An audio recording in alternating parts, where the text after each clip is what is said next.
Welcome back to our channel, where we dive into compelling stories from history. Today, we're taking you back to a remarkable and daring confrontation that unfolded when a group of Army Rangers faced off against a notorious gang in California. This gripping tale is a testament to the courage, resilience, and unwavering commitment of these elite soldiers to protect their community. Join us as we delve into the intense showdown that left an indelible mark on the annals of history, shedding light on the real heroes who stood their ground against criminal forces. Get ready for an action-packed journey!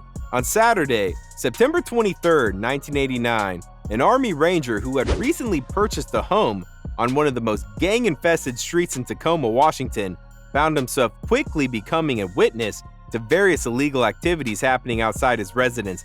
He did not hesitate to confront these activities and notify the authorities. Soon enough, he became the target of one of the most notorious street gangs ever seen in Washington state. After repeatedly disturbing the gang's operations, his home was ambushed by the Hilltop Crips gang. However, before this confrontation, he had invited 15 of his fellow Ranger buddies over for a barbecue. In just 10 minutes, with 300 rounds fired, a fierce battle ensued between the Crips and the Army Rangers. The events of that day unfolded as follows. In 1989, the neighborhood of Ash Street in Tacoma, Washington, had turned into an open-air drug market, with almost every house on the block operating as a thriving trap house.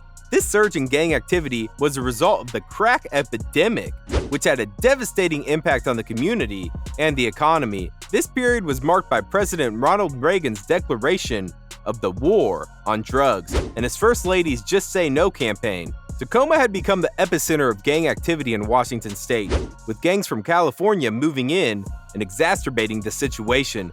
The Tacoma police force was ill-equipped to handle this crisis, and their response was often inadequate. Calls to 911 and the police yielded little results, as community policing was still in its early stages. The situation on Ash Street had become so dire that the residents decided to take matters into their own hands.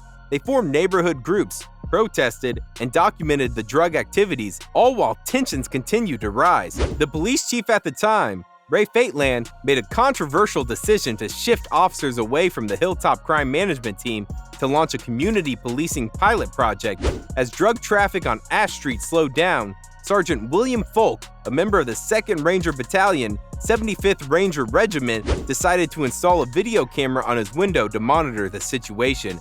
He organized a neighborhood barbecue on Saturday, September 23rd, and invited neighbors, friends, Ranger buddies, and anyone interested in showing unity against the drugs. On the day of the barbecue, a group of Hilltop Crip gang members confronted Folk outside his house, making threatening gestures. They noticed the video camera and returned later to throw rocks at it. Someone even shot at the camera with a BB gun.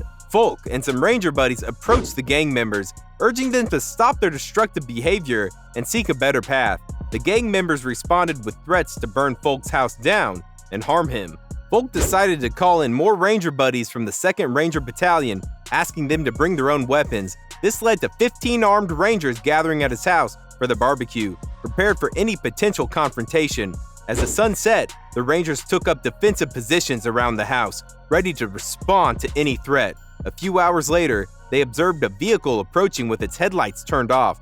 Folk responded by turning off the lights in his house and yard. When the vehicle came closer, a shot was fired into the air, and the house came under fire from the rear. The Rangers and the Hilltop Crips exchanged a significant amount of gunfire during this intense confrontation. The events that unfolded on that day showcased the determination of a community to stand up against gang activity, leading to a dramatic and unexpected clash between Army Rangers and a notorious street gang. William Edwards found himself on the front porch when the gunfire erupted. He instinctively dropped to the ground as a bullet whizzed past him, striking the wall nearby. Other Army Rangers joined him in returning fire as they spotted figures darting among parked cars across the street. Russell Knoll, positioned in the backyard, cautiously advanced as a shot pierced the back of the house, just 3 feet above his head. Bursettle, stationed upstairs with the contentious video camera, wasn't spared either, as a bullet grazed his head, causing multiple lacerations from shattered glass. Amidst this chaotic exchange, numerous muzzle flashes were visible from the east, where it became apparent that at least 16 shooters were scattered in 3 different locations. The Rangers fired back, while the assailants sought cover behind parked cars, shooting indiscriminately. During this intense firefight, a neighbor in her kitchen, taking cover on the floor, dialed 911, reminiscent of the infamous Wild West shootout at the OK Corral. The battle concluded in a matter of minutes, precisely 10 minutes. The first police car arrived on the scene with sirens blaring, but as it approached, one of the Hilltop gang members fired a round, causing the police vehicle to reverse rapidly, emitting smoke from its rear tires. Officers inside the vehicle reported hearing 50 to 60 shots in under a minute. More police soon arrived, prompting the gang members to flee. Unarmed Staff Sergeant William Edwards exited his house through the back door, making his way to the driveway and the alley behind his home. He felt a presence behind him and was forced to the ground by an assailant. This attacker instructed him to stay down. One of the gang members, Frankie Strickland, was cornered by a police canine and found in possession of 16 rounds of 9mm ammunition, which he claimed was for a friend, but he couldn't remember. A similar story was offered regarding the pistol he carried, further highlighting his dishonesty. Another suspect was discovered carrying copper-headed rounds for a gas gun. Once the situation was under control, the responding Tacoma police sergeant expressed dissatisfaction, reprimanding William Edwards and the other rangers for not calling the police for assistance before the gunfire erupted.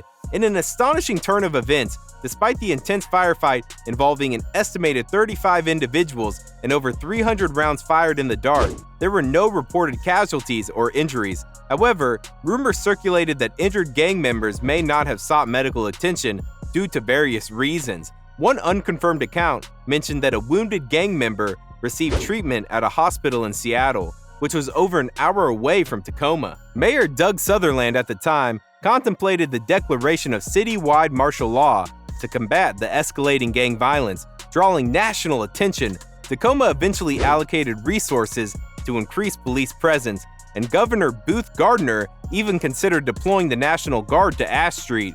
Frankie Strickland, found in possession of the 9mm ammunition and a pistol, was the only individual charged in connection with the shootout. He was convicted of second-degree assault and sentenced to 22 months in prison. The military officially regarded the incident as an act of self-defense by the off-duty Rangers. On February 9, 2010, the Tacoma Police and FBI launched a major crackdown on the Hilltop Gang, charging 32 members with up to 50 crimes, including theft, attempted murder, and drug sales. Sergeant William Falk, who had never moved away from Ash Street, as he had predicted, remained in his position without promotion and left the Army in 1993. To this day, he still owns the property on Ash Street.